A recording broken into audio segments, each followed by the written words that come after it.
Okay, everybody. It's Douglas Truth here to talk about art. This is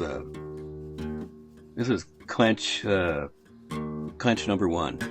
It's not a lesson, it's not a show. It's not. It's the only word that really tells the world what these things are is clench, KLENCH. So this clench is going to be about line, and line is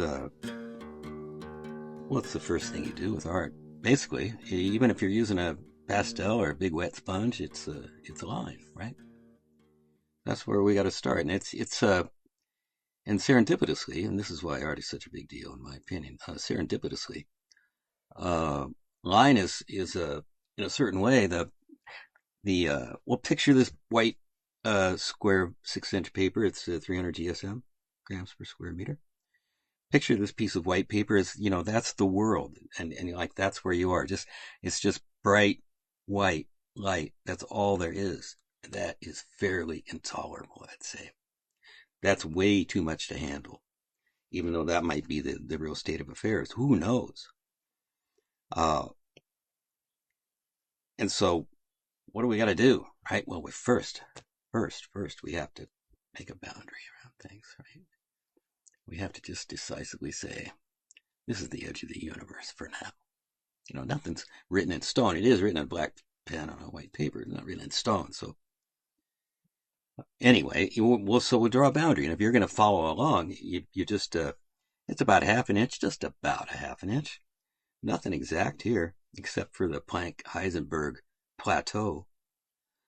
All right, you're just going to just draw a line. And if it's a little bit wiggly, like some days, I'm here to tell you my lines are really wiggly, like when I'm shaky. Some days I'm shaky. Oh, these are fairly straight, although it's far more than a half an inch. Am I going to penalize myself? Am I going to write a citation? Douglas, look how that's like nearly 5/8. And look, there's a gap here. There's an imperfection. It would be dangerous, probably, to draw a square to actually have it closed. Boom, right? Just boom. Anyway, it's right here in case you need to find it quickly at some point. All right, so now we got a boundary. It's a little bit easier now, but it's still just this boundary filled with bright white, intolerable light. It's just too much. So what's our first step? Trying to relieve ourselves of this pain. Well, it's our first big mistake. Hear me out. Okay, so we're going to draw a line. If you're following along here, this is where the fear. I mean, you might have gotten afraid drawing this line here, and you might have gotten, well, what comes next? We're going to draw a line in this space, and it's like, what could be easier than where are we going to start? We're going to start over here. We're going to start over here. Is it going to be a straight line or curved line? Multi-nodal line? We're going to draw a line, right? All right, so we'll draw a line. I think I'm going to make mine fairly straight. I just, there, right? Just the very end. Very end. That can be read by a medical AI, I imagine. A little squiggle and say this boy is. Anyway, there's the line. We're done, right? It's just a line. Of course, we being mammalians with binocular vision, we see a landscape, right? And you turn it upside down, it's still a fucking landscape. There it is, right? I like, it depends on the mood, the season, and all that stuff. But I like this. There's more possibilities here, I guess. I don't know, but it's not a landscape because I say it's not. We're here. But I just forgot something, right? It's terrible. It's a big deal. What I just almost forgot, which is the mistake part, right? Because now that we've drawn a line, do you see what we've done? It's like this and that, right? Ominous music in the background. You and me, black and white, good and bad, all those things that we separate.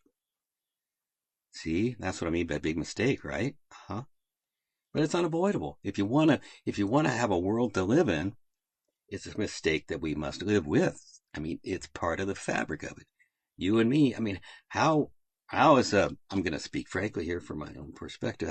How is God going to tolerate being alive unless they're like parts of itself are talking to each other, like to pass the time at least? And and even more exciting to my point of view is the possibility that we might even be entertaining. That's why I always think we ought to just put on a good show, right? And we are putting on a real blaster of a show right now, but it's uh maybe they have to be this violent. Who knows? I don't. All right, so we get this line here, but it's not a landscape. I'm telling you. I'm telling you, it's not a landscape. But if it was a landscape and it was yours, you could just say, well, it's just a whiteout on a snowy mountain, and then you're done. Just sign it and go home. You're done. Right? We're not going to take the easy way out like that. Because it's not a landscape. I'm telling you. It's the edge of a table. It's the edge of a table. It's a dining room table. And all this whole story is encoded into this line in ways that we are imperceptible to almost all of us. It's a dining room table. It's got a linen tablecloth on it. And when I was a kid, things fascinated me. And, I can remember my mom's sewing basket, little strawberries on top. You gotta be careful of sharp things in there. But also the linen tablecloth, the feel of the fabric. Oh, goodness. It wasn't like cotton. It wasn't like silk. It wasn't like wool. It had the shine to it. So that's what's on this table right now. And it had I remember at least it had this feathery light blue pattern here on the edge, going down the edge. Maybe that told you where the edge of the table was, I guess. Okay, so now we got a table with some feathery. Just see how delicate I've drawn there. Isn't that pretty? I'm really well known as a draftsman. Uh, so I there's an impulse I have which I'm going to restrain for your benefit, mine, I guess too. Is I want to put a candlestick here and a candle, and it's just 25 years I've been doing it, and they just look funny. I don't know why. Anyway, so and this is what I tell the students, especially the ones that are interested in making the big money in art, is that you just cannot go wrong with a bowl of fruit. Although here the perspective looks like somebody's tilted the bowl of fruit, in order to empty it onto their plate. Who cares, right? I don't. So that's about the size of a plum, but a bowl of plums that sounds like trouble to me. So we're going to have some more longer lasting citrus type fruits in here, and maybe I don't know what they are.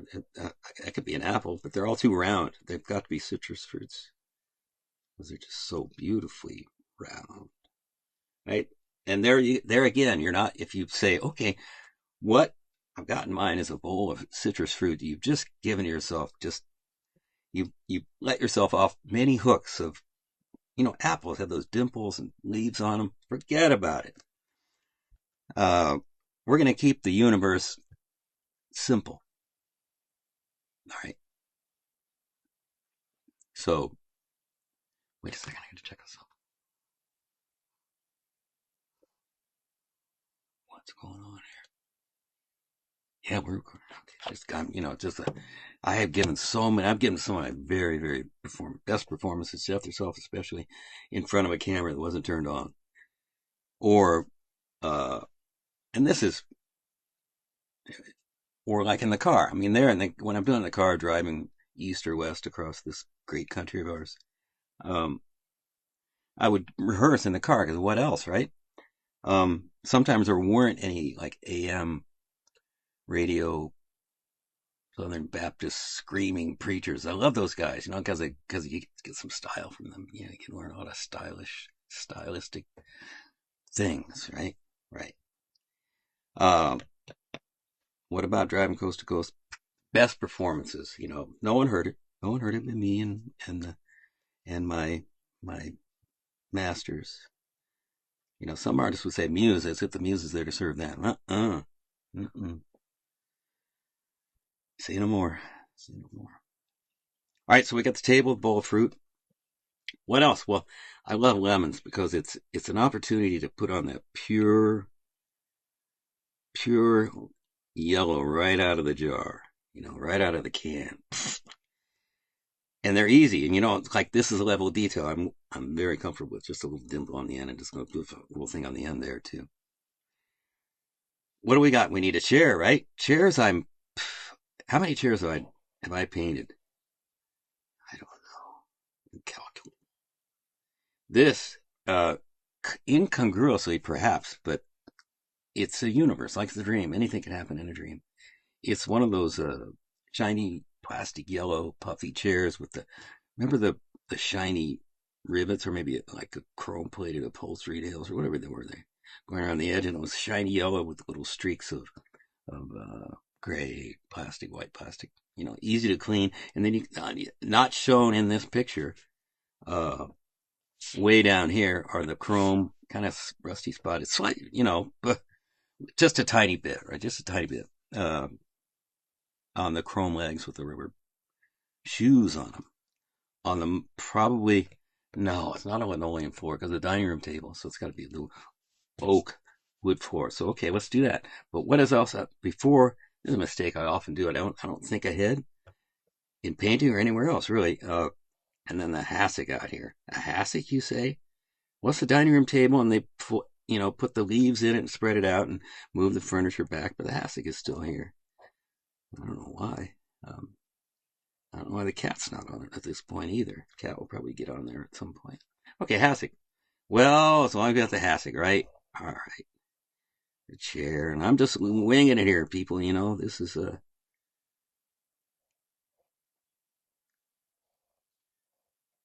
we're flying. I'm out on the wing, and there's nobody in the plane. You ever had that feeling? Right?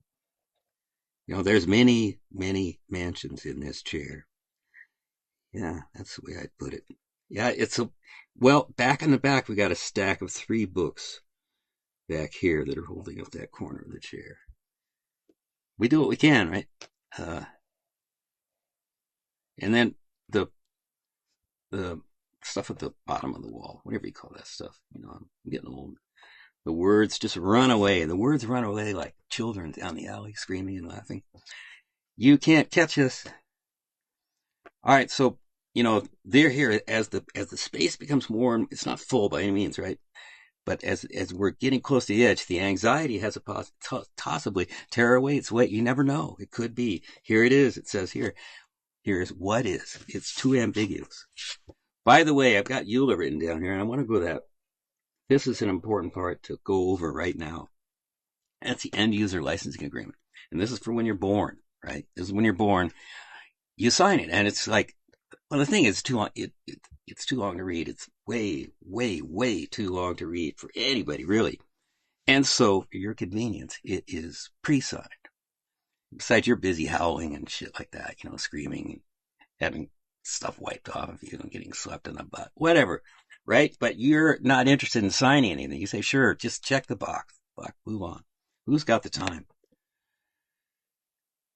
So, yeah, the EULA is in there. It's the terror. No terror here. It says down here. Well, that's good news. I don't know if this can be believed. It might be like a footnote. Who knows? Okay, so, and the anxiety is increasing. You can hear the music, background music. What is going to happen? It's like, that's the thing. It's like, the basic mammalian thrill, as I learned from Dr. Tim Leary, is the chase scene. That's, that scene cut to the chase. Well, that means stop boring me with all this conversation and exposition, and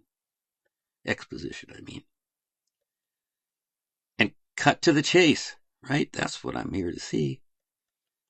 So here's a door. We got the light switch on the edge. It's got a smudge there, right? From a paint job, and somebody didn't even have the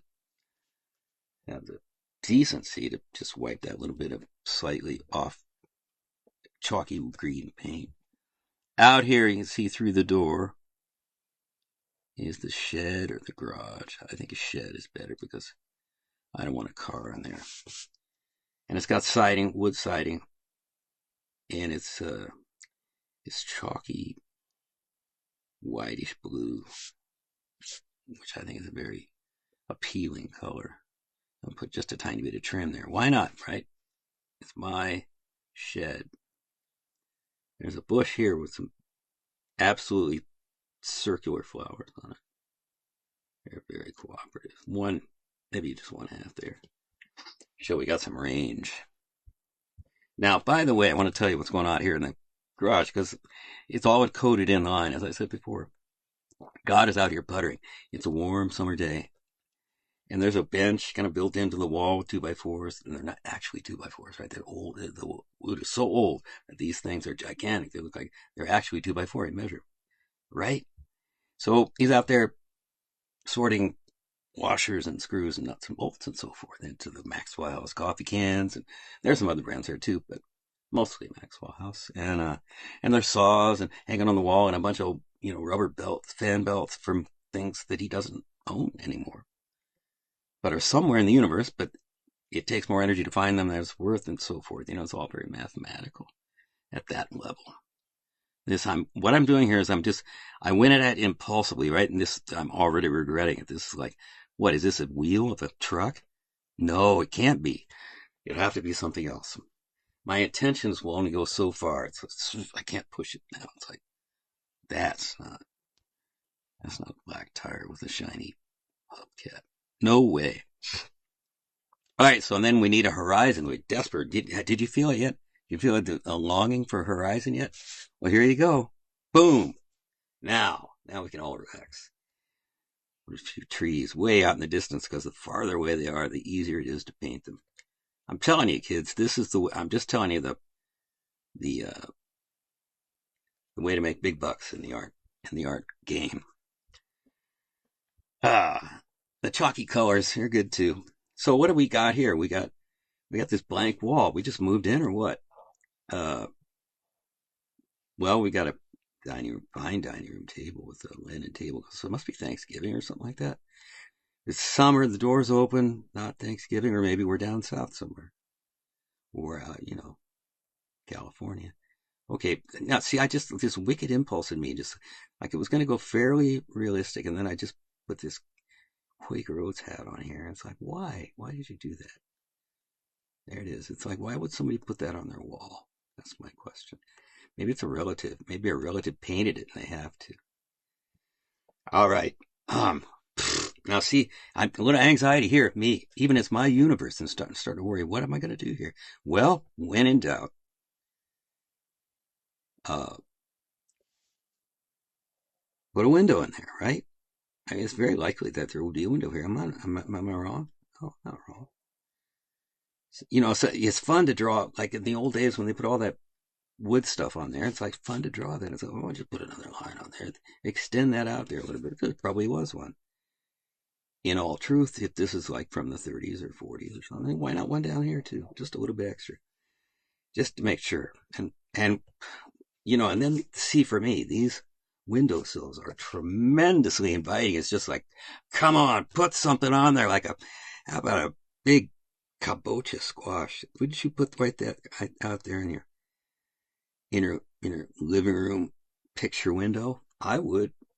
All right, so, and then we got that horizon. No, we can't be here all day. And why not just a silly vase here? A silly vase with a couple droopy flowers, and they're just doing that for fun. They're just like, they're just playing around with you, right? Oh, what a sad bunch of flowers we are. Ha ha ha. Trees, see, as we get near the end, where the batteries are running low, there's a red light blinking on the dashboard and it's saying, how close is the next charging station? Sir, there are no charging stations. Go ahead. All right, well, I guess we'll just have to leave it at that, hope for the best. But before we go, we'll sign it. You, of course, will sign your name here. Okay? All right. Anyway, my name's Douglas Truth, and I'll put a picture of myself in here just to, at some point to let you know that it's actually true. Hang on, maybe I can tilt this. There's our work. All right, everybody, take care. Have fun. Be kind to animals and plants and stones and even other people. All right.